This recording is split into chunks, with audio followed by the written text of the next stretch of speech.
ॐ अज्ञानतिमिरान्धस्य ज्ञानञ्जनशलाकया चक्षुरुन्मिलितं येन तस्मै श्रीगुरुवे नमः। भगवते वासुदेवाय ॐ नमो भगवते वासुदेवाय ॐ नमो भगवते वासुदेवाय। तो आज हम शुरू करेंगे श्रीमद् भागवतम कैंटो पहला चैप्टर 16। इसका शीर्षक है परीक्षित ने कलयुग का सत्कार किस तरह किया। श्लोक संख्या पहला। सुता उवाच तथा परीक्षित द्विजवर्य शिक्षया महीम महाभागवत शशासः यथा हि सुत्याम अभिजात कोविदा समादिशन विप्रा महत गुण तथा।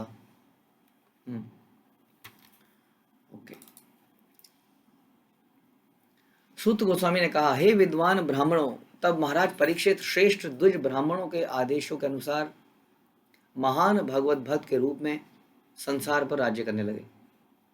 तो आपने सुना था किस प्रकार से युधिष्ठिर महाराज और बाकी के पांडव परीक्षित महाराज को राजा बना के चले गए पूरे संसार का, और वज्रनाभ को मथुरा का राजा बना के चले गए, भगवान के धाम में पहुंच गए।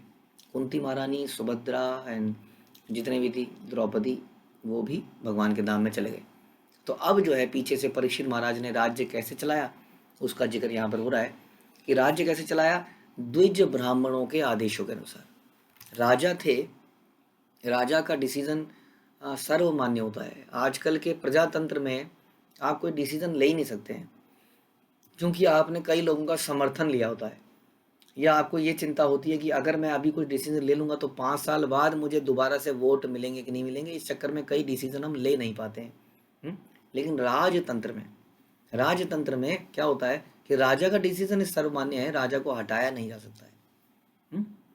क्या सही है क्या गलत है तो हम डिस्कस नहीं कर रहे हैं। हालांकि हमारे शास्त्र के अनुसार राजतंत्र इज बेटर देन प्रजातंत्र, ऑल्दो आजकल कुछ डिफरेंट ही दिखता है। उसका कारण है कि राजाओं को स्पेशल ट्रेनिंग करी जाती थी और राजाओं के साथ एक एडवाइजरी ग्रुप रहता था। जैसा बोला जा रहा है श्रेष्ठ द्विज ब्राह्मण, जो ब्राह्मण जिनके जीवन का उद्देश्य भगवान है, जिनका निजी कोई स्वार्थ नहीं है, जो कि वेतन नहीं लेते हैं, एडवाइजरी के लिए वेतन नहीं लेते हैं। कंसल्टेंट होते हैं ना आजकल, law consultant, accounting consultant, tax consultant, management consultant, HR consultant, ये सारे कंसल्टेंसी तो दे रहे हैं लेकिन बदले में पैसा मांगते हैं।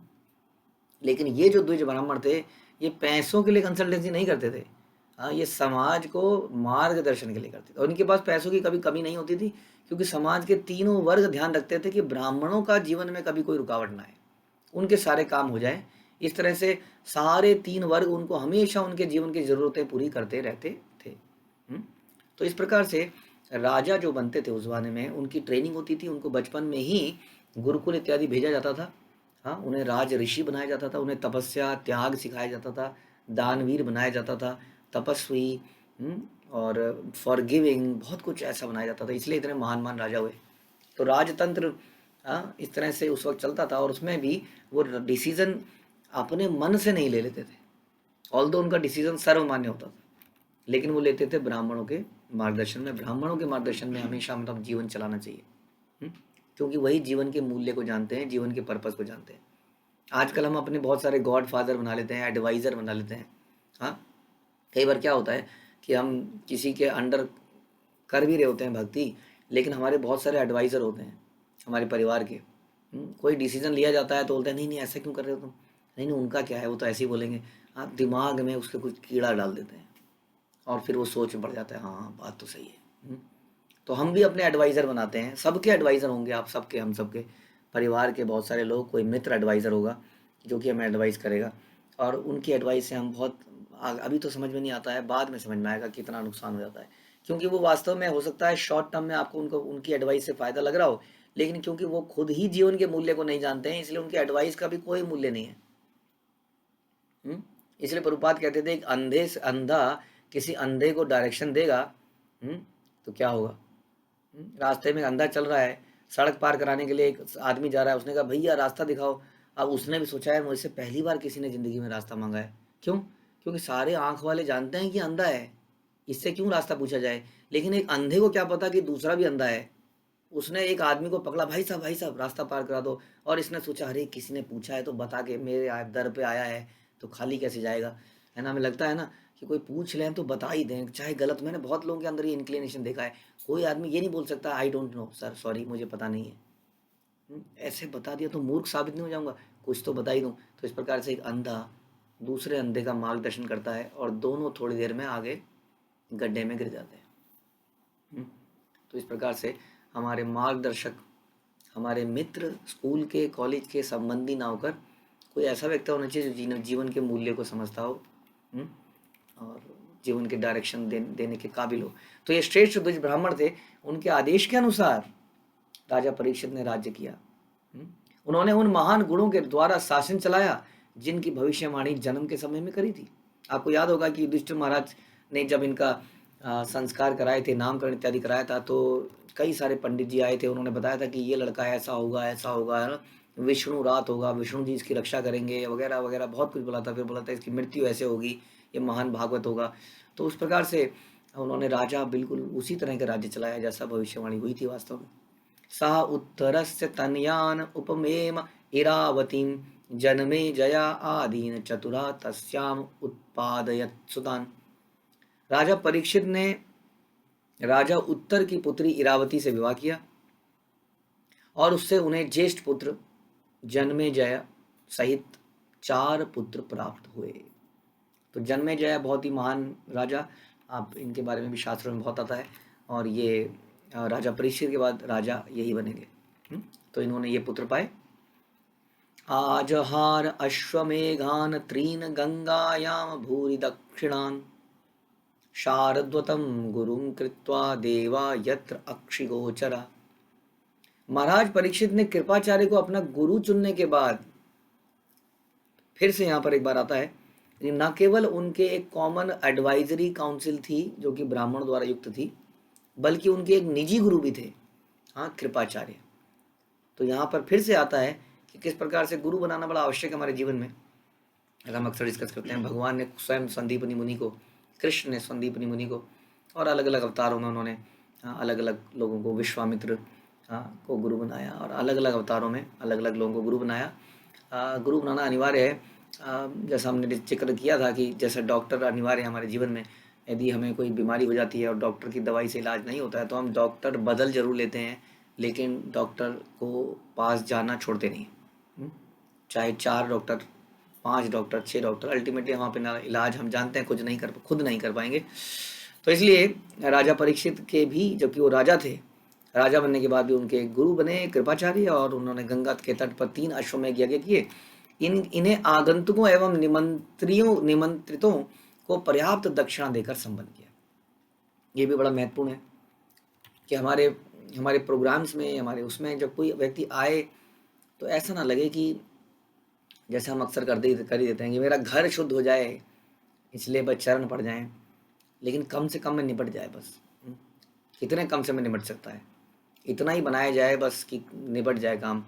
हम जब घर में कोई आए तो अपनी हैसियत के अनुसार, लेकिन हमारा कोशिश करना चाहिए कि हम दिल को संकुचित ना करें ऐसे में, अच्छे से उनका सत्कार किया जाए अपनी योग्यता के अनुसार। तो यहाँ बता रहे हैं कि आगंतुकों, निमंत्रकों को पर्याप्त दक्षिणा देकर ऐसे ये यज्ञ इत्यादि संपन्न किए गए। इन यज्ञों में सामान्य लोग भी देवताओं का दर्शन पा सके। तो ऐसा लगा कि महाराज परीक्षित के ज़माने में इतनी शुद्धता से यज्ञ किया गया, जो भी किया गया प्रोसेस, कि उसमें देवता भी आए जो कि अदरवाइज अब विजिबल नहीं रहे, तो वो लोग भी देवताओं के दर्शन कर पाए यज्ञ में। उसके बाद निजग्राह ओजसा वीर कलिम दिग्वजय क्वचित निर्बलिंग धरम शुद्रम ग्रंथम गौ मिथुनम पदा। अब देखिए कहानी में एक ट्विस्ट आता है यहाँ से। इतने बढ़िया राज्य में जहाँ सब कुछ सुचारू रूप से चल रहा था, सारी योजनाएं ब्राह्मणों द्वारा बनाई गई थी, इसलिए धर्मपरायण थी।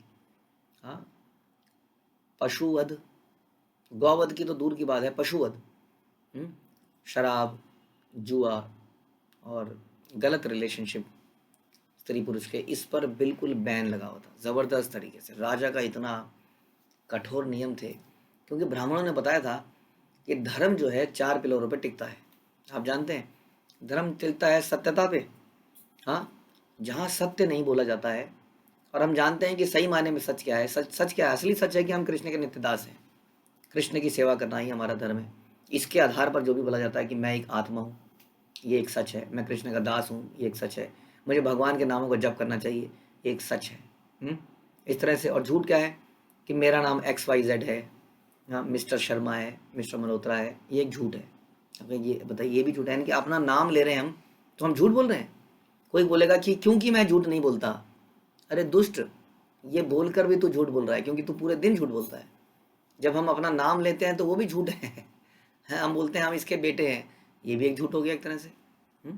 हम बोलते हैं कि हमारा काम क्या है? हमारा काम है जी रोजी रोजी रोटी के लिए पैसा कमाना, ये भी झूठ हो गया, क्योंकि आप तो आत्मा है, आपको तो रोटी रोटी की ज़रूरत ही नहीं है वास्तव में।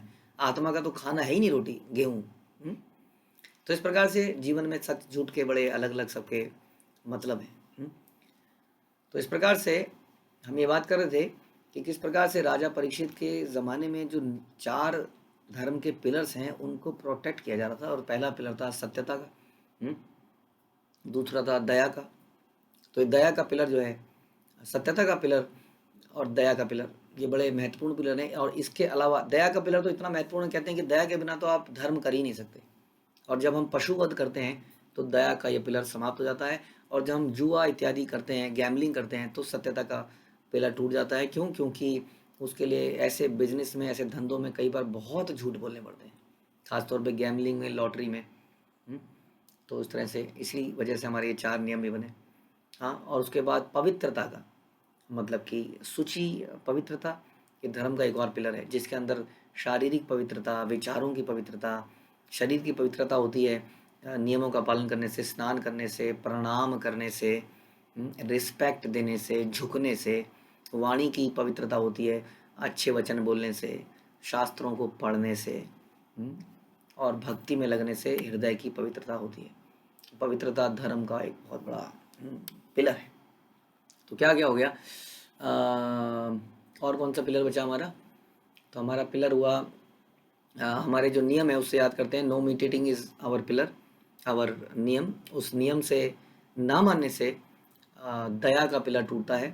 नो इलिसिट रिलेशनशिप, इससे पवित्रता खत समाप्त होती है। जब हम इलिसिट रिलेशन बनाते हैं तो एक धर्म का पिलर टूट जाता है, उसको हम पवित्रता कहते हैं, शुचि। हाँ, जो हमने बोला अभी। उसके बाद है नो इंटॉक्सिकेशन, इससे तप का पिलर। हाँ, तो एक पिलर जो बचा था वह है तप का पिलर। तपस्या, तपस्या बड़ी जरूरी है। अभी हमने भगवद गीता में सुना कि कैसे इंद्रियों को रेगुलेट करना है अगर, तो तपस्या करना आवश्यक है। तपस्या भी कई प्रकार की है, शरीर की तपस्या, मन की तपस्या, वाणी की तपस्या, इसके बारे में हम जिक्र करेंगे। तो कहने का मतलब है कि ये जो कलयुग, उस वक्त जो राज्य चलाया जा रहा था परीक्षित महाराज द्वारा, वो इन धर्म के 4 पिलरों को बड़ा प्रोटेक्ट करते हुए चलाया जा रहा था। ना तो वहाँ पे नशा पान था, जिसकी वजह से हम लोग तप ना कर पाए, क्योंकि नशेड़ी क्या तपस्या करेगा बताइए? कर पाएगा कोई तपस्या? नहीं कर पाएगा। हाँ, उसी प्रकार से नो गैम्बलिंग, कोई जुआ घर, casinos, lottery houses, share markets के उतार चढ़ाव, ये कुछ नहीं था। इसके कारण वहाँ सत्यता थी।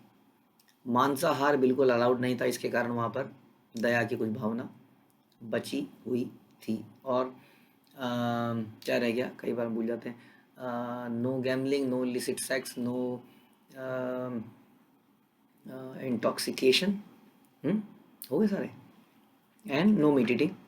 तो इस प्रकार से ये 4 हमारे जो नियम हैं, इन 4 नियमों से 4 धर्म के पिलर टूटते हैं। तो ये परीक्षित महाराज के समय पर ये चारों नियम बड़े अच्छे से चल रहे थे।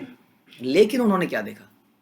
उन्होंने देखा, एक बार जब महाराज परीक्षित दिग्विजय करके निकले तो उन्होंने देखा कि कलयुग का स्वामी शूद्र से भी निम्न था। एक व्यक्ति था जो राजा का वेश धारण किया था, लेकिन देखने में राजा सा लग नहीं रहा था, लेकिन वेश राजा का ही था। शूद्र सा लगता था। वो गाय और बैल के जोड़ों पर प्रहार कर रहा था और उनको मारने पे उतारू था। अब ये तो पिलर टूटता हुआ दिख रहा है। ये तो दया का पिलर टूटता हुआ दिखता है, एकदम से पकड़ में आ गया। हाँ, आजकल क्यों पकड़ में नहीं आते हैं? क्योंकि सारे ही ऐसा कर रहे हैं, तो देख के नॉर्मल लगता है।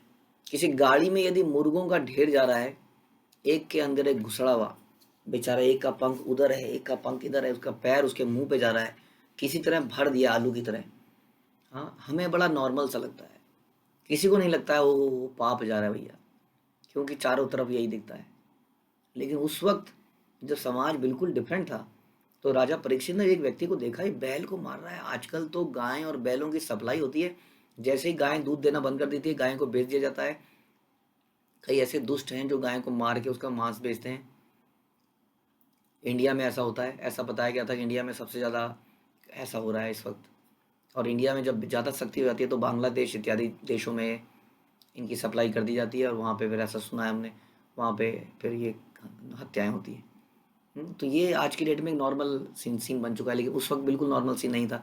इसलिए राजा परीक्षित ने तुरंत उसको ललकार लिया, उसको दंड देने के लिए पकड़ लिया। ध्यान रखिए, कोई साधारण व्यक्ति नहीं था ये, इसकी पहुंच बहुत ऊपर तक थी है ना। ऐसे लोग बच जाते हैं ना सरकार के नियम से, लेकिन ये व्यक्ति जो था, ये साक्षात कलयुग था, कलयुग। हाँ, और कलयुग के बाद में ऐसा ही समाज हो जाता है।